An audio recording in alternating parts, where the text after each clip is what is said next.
the family business heir who tried to steal my happily ever after. Growing up, I wasn't the daughter, I was the background noise. My brother Leo was the prodigy, the one destined to take over my father's real estate empire. I was just the girl who handled the boring logistics and stayed out of the spotlight. When I told my parents I was engaged to Julian, they didn't even look up from their steak dinners. My father actually chuckled and said, "That's nice, honey. Does he know you're the unlucky child?" Julian isn't just some guy. He's a tech founder from a family that makes mine look like small-town landlords. But I kept that part quiet. I wanted them to love me, for me. 2 weeks before the wedding, I brought Julian home. The second my mother saw his custom-tailored suit and the keys to his vintage Porsche, her eyes lit up like a Vegas slot machine. Leo didn't even shake his hand. Instead, he pulled Julian aside into the study and stayed there for 20 minutes. That night, Julian looked sick. He told me, "Your brother told me you've been funneling money from the company. He said you're only marrying me to cover your tracks." I felt the air leave my lungs. My own brother, trying to ruin me, because he wanted Julian's investment connections for himself. On the morning of the wedding, I woke up to a locked door. My mother had taken my keys and my phone. She whispered through the wood,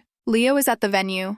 Leo is explaining things to Julian's family. It's for the best, sweetheart." They thought I was weak. They forgot. I'm the one who runs their logistics. I used my backup tablet to alert the security team I'd hired. My team, not theirs. Within 10 minutes, I was out. I arrived at the chapel just as Leo was standing at the altar next to Julian, trying to convince the priest to let him give a statement to the guests about my sudden disappearance. I walked down that aisle in my white silk, and the room went dead silent. Leo's face turned a shade of gray I've never seen before. He didn't yell, didn't scream, just looked at Julian's mother, woman who owns half of Manhattan, said, "I believe there's an intruder at the altar."